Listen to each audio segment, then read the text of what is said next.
morning. I pray that everybody's had a good week this week. We are going to be in Matthew 26, verses 1 through 16 this morning. And the sermon this morning is going to have three parts. The title is Plotted Against, Anointed, and Sold Out.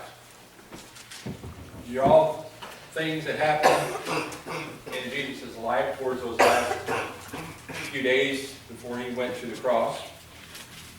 And this is after he sat there and told everybody his parables that we did the one last week on the 10 virgins. Jesus knows what's coming. He is having to deal with that internally himself.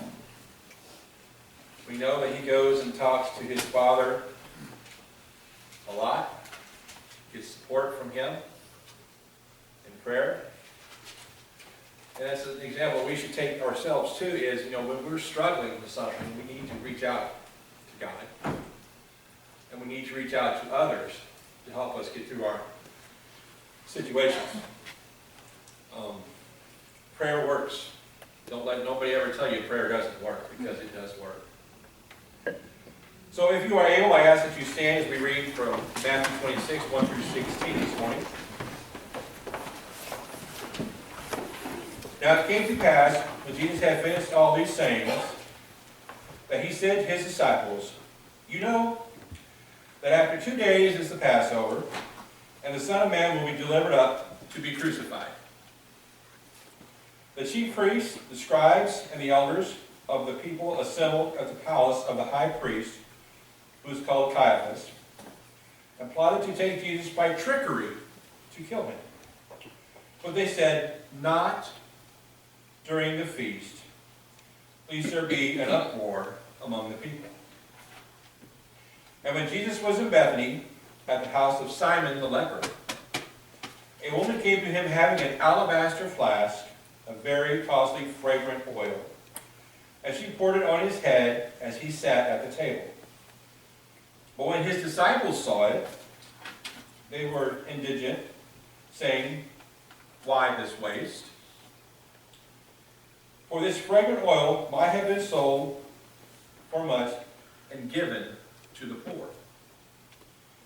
But when Jesus was aware of it, he said to them, 'Why do you trouble the woman? For she has done good work for me. For you have the poor with you always, but me do not always have. For in pouring the fragrant oil on my body, she did it for my burial.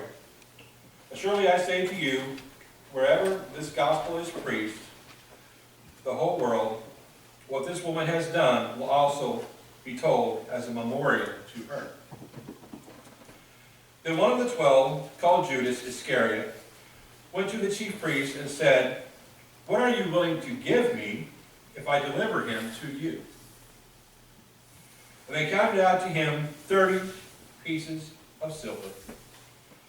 So from that time he sought opportunity to betray him." You may be seated.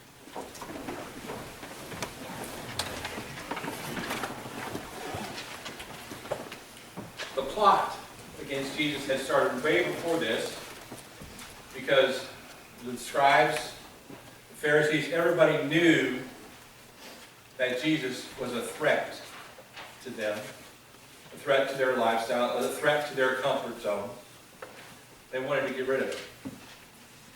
So they went to the palace of Caiaphas, and when they went there, they conspired with the chief priest and everybody else that was there to take Jesus by trickery to kill him.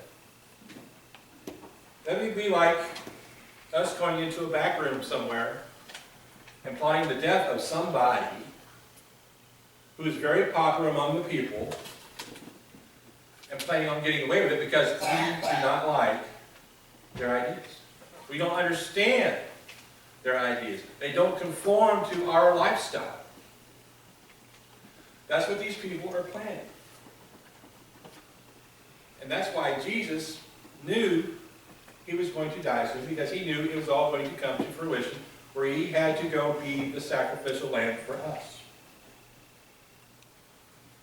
The anointing of Jesus happened twice.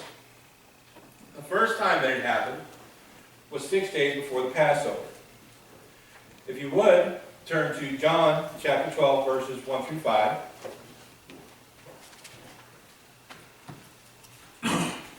Then, 6 days before the Passover, Jesus came to Bethany,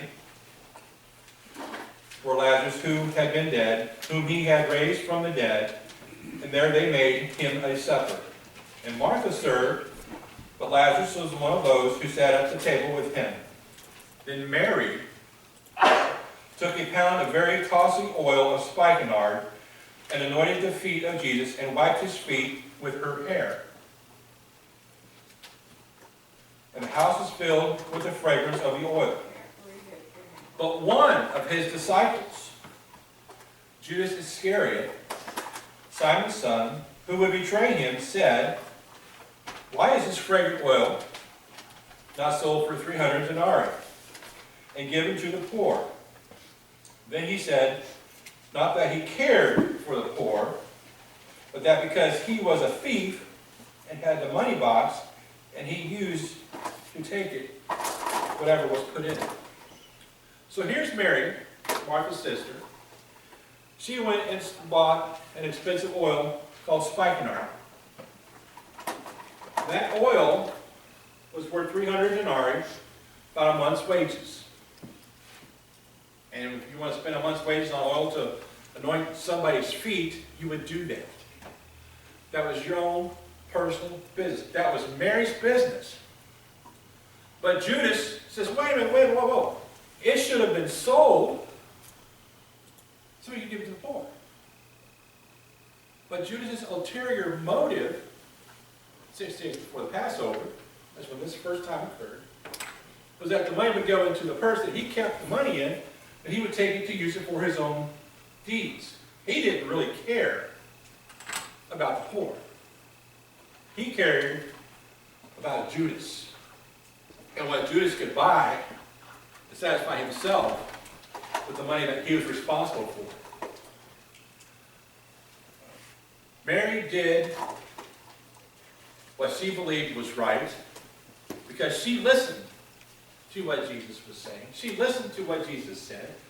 Sometimes we get the feeling that his disciples did not actually hear the words that he was saying. When he says, in 3 days, I will be dead, then I will be raised up again. Or, the Son of Man is going to be lifted up on the cross to be crucified. Sometimes we get so close to people that we fail to listen to what they're telling us. Remember that. His disciples could not understand it. But yet the women who loved Jesus were hanging on every word that came out of his mouth. They knew and understood what he was doing, what he was telling them, what he was conveying to them, but they lacked to understand. Maybe it does show that women are better listeners than men. And it's not easy to say. Preach on. But we need to understand where these women are compared to Jesus. These guys were with Jesus all the time. But they lacked to be able to understand what his mission was. So Mary did what she felt was best. She bought the spikenard and she put it on his feet. And she wiped his feet with her hair. One, that tells me Mary had long hair. Or it was long enough to where she could get it and wipe his feet with the oil. But Judas complained. But remember that. The second time, 2 days before the Passover, we're back in Matthew, verse 7. It says, a woman doesn't tell us who this woman is, it's presumed that it is Mary again, came to him having an alabaster flask of very fragrant oil. And she poured it on his head at the table. So his feet were anointed 6 days before the Passover. 2 days before the Passover, his head was anointed again with a fragrant oil. And this time, the question came from his disciples. Why is she using that expensive oil? It could be sold for the poor, given to the poor. Where did they get that idea? 4 days ago? When Judas made his remarks? Was that weighing on their minds? That, okay, wait a minute, this is 2 days, 2 different times that these women are coming to anoint Jesus, but we're not giving that to the poor. We're supposed to be here for the poor. We're supposed to help the poor. What was Jesus' response? He says, the poor you will always have with you. Do we have poor with us in this community? Do we have poor people in the world? Yes, we do. So the poor have always remained. I will not be here forever. He was counting the clock. You know, in the service, it would be known as a short timer's chain. He was cutting off lengths of that chain every day, knowing he was getting closer and closer and closer for him to be betrayed to go to the cross. That way, he would be our sacrificial lamb. But his disciples still lacked the knowledge of understanding. They decided, well, let's take this oil, let's sell it. He said, no, let her do with it what she wants. She's honoring me. And she will be remembered for what she did. How many people are remembered for what they did in our world? There's quite a few. But there's not that many people that we remember or recall who anointed the feet of Jesus, who anointed Jesus' head at the table. That did an important thing in his life, like he still walked on this earth as a man. Now,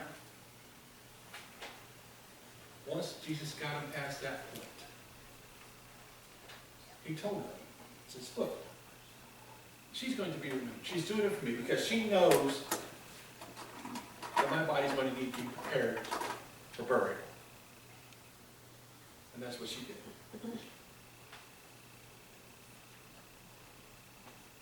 The chief priests have made their pact.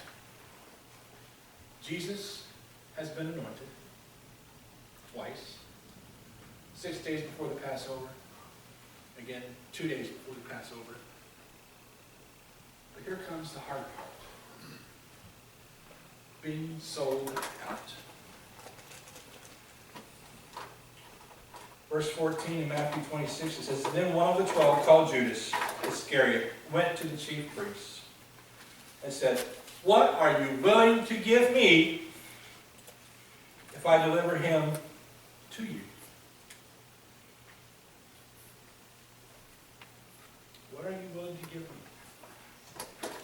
Now, if you were going to sell out a friend, a good friend, somebody who's never done you wrong, what's the cost of that to you?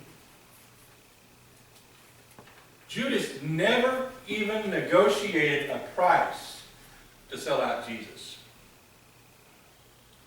All Judas did was he went up there, and I'm sure he watched his back to make sure he wasn't followed. And he went up there, he says, what are you going to give me for him? He didn't ask for 10 silver coins. He didn't ask for 20 silver coins. He received 30 silver coins for Jesus. Why 30 coins? If you go back into the Old Testament, it'll tell you if Mitch's bull kill Rodney's farmhand, all Mitch had to do was take 30 silver coins to Rodney, and that paid off for his farmhand. A life was worth 30 silver coins back in the Old Testament. That's not right. That was God's establishment. That's what had to happen. If something happened to your farmhand, Rodney, expect that 30 pieces of silver coins. Mitch, I hope you had them coins. Otherwise, you'd be in trouble. A person's life is worth more than 30 pieces of silver. Our lives are worth more than 30 pieces of silver. You know how I know that? Because a man whose life was betrayed for 30 pieces of silver told me that I'm a valuable person. And that's why he went to the cross and died for me. Amen. He went to that cross for each and every one of us here.